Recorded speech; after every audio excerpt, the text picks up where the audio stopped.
it was a miraculous, really, performance to watch. And then when you go back and look at the details of it, it was even more mind-blowing. But, Shady, I know you some point guard play. I'm sure you played guard back in the day, you know what I'm saying? Yeah. I'm sure you were something like a high school Dame Lillard yourself. Like Kyrie. I was more like Kyrie. Huh? Shady, you're hilarious. Okay, how impressive was Dame Lillard's 71-point performance? Super impressive. Listen, I love Dame Lillard. Like, he's one of my favorite players to watch. I love his attitude, what he brings to the table, or brings to the court, I should say. And then, like, he has that old DNA. Like, I'm sticking with my team. I'm going to do whatever it takes for us to win. I love Dame. I mean, if you look at his performance, it's only 8 players that ever dropped 70. And I'm talking about, like, guys like Shaq, they never get that. Michael Jordan, Allen Iverson, like, big-time scores. When I watch this team, right, this is the issue I have with just the narrative of the NBA. When guys like you, especially guys like him, they criticize ball players for teaming up with other stars to compete for championships. Okay. Dame Lillard, right? People would say Steph Curry's better. I would say that. But it's so close. And you know what the difference is? The championships, the accolades, the MVPs, the finals MVPs, the 4 championships that Steph Curry has. That's the difference. If you put a guy like Lillard, first of all, he has 71. You know the second guy had, well, Grant was the second leading scorer. He had 13 points. I can't make this up. Most teams, you want to get 3 players that can average or close to get 80 points. That's how they kind of see, you know, what they have in their team. So if you put Lillard with some superstars, Paul George, whoever it is, he have a chance to go out there and win a championship. Dame, keep doing what you're doing. It's your time. It is your time. Jordan, where do you stand? How impressive was Dame's 71-point performance? It's incredibly impressive. You said it. It's only 8 players in the history of the league that have done this. Come on. He's the first one to do it while making at least 10 three-pointers. It's all around a very historic night for Damian Lillard. And I just enjoy Dame for what he is. He's just a great player, and he does things his way. And actually, his way is the way that we all say we want things to be done. Yeah. I think as fans, it's frustrating because you see his greatness year after year after year, and he is a reminder that it's a team game. We talk so much about the individuals in this sport and the stars in the sport, as we should. It's a star-driven sport, but it is still a team game. You do need help. And imagine if somebody else could, you know, put up 25 last night or consistently. And it just really speaks to the greatness that Dame is, that he does this.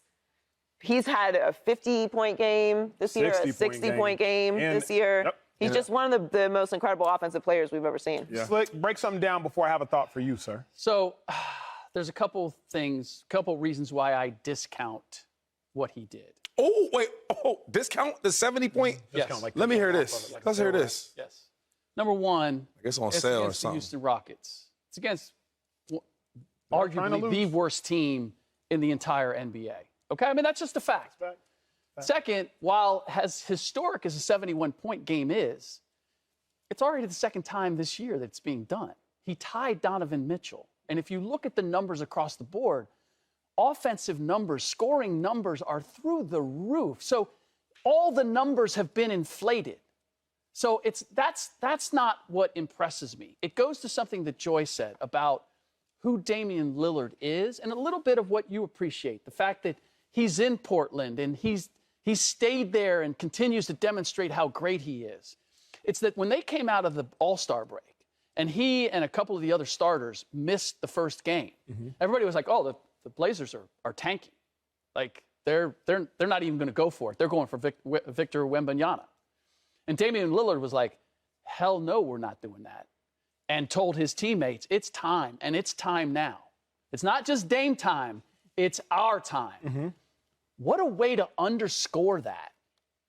But to come back and say, let me go get 71. Let me go do something historic to let everybody know what the rest of this season means to me right now. Look, let me ask you a question, because when I was thinking about this, my first thought was like Shady's. My second thought was like Joy's. Like, this was so incredibly impressive. But then 2-5, I kicked back and I started thinking to myself, I was watching the TV when Dame did this, and I realized, man, back in the day, a 70-inch flat screen was impressive. Like, back in the day, you had a 70-inch flat screen, you was doing it.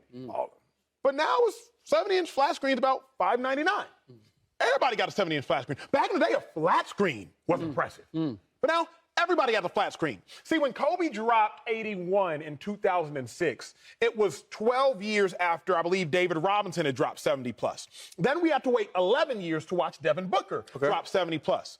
But then we only waited 6 years to watch Spidey Mitchell drop 70+. Then we only waited 5 weeks to watch Dame Lillard drop 70+. To Slick's point, 2-5, if we keep seeing it happen, and mind you, it only happened twice this year, so it's not often. But there does come a point where it will lose its luster if we see it happen more often than not, don't you think? No, I don't.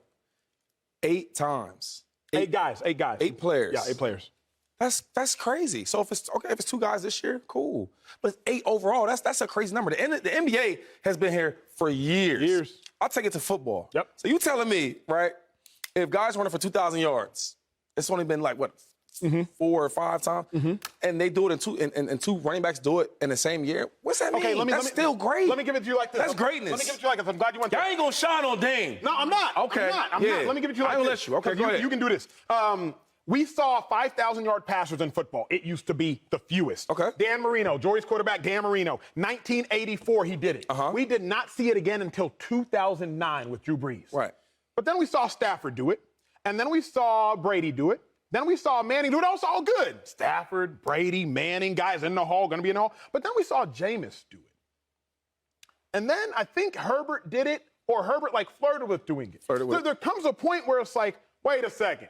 You just did it. Now we can't. Now we kind of not discredit it, but now it almost dilutes it. Yeah, but we're not there yet. Fair. It's still only been done 8 times in the history of the NBA. We're not there yet. Maybe we trend that direction. That's where I'm next at. year there's 3 more. Okay, but right now it's still a big deal. And keep in mind, have you been near an NBA court recently?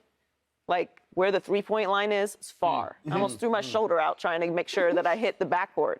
This is exhausting. This is a lot of shots to put up to score 70 points. That too. Like this is a physical effort to score that many points. So that's also why it's not done that often. Because even though it is the Rockets, there's still human NBA level bodies on that court trying to keep you from scoring. Not only are you scoring that, you're doing it at a level that is accumulating over the night.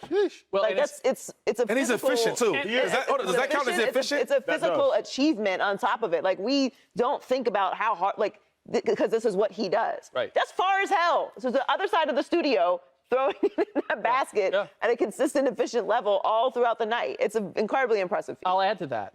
He's not Kevin Durant. He's not 6'10".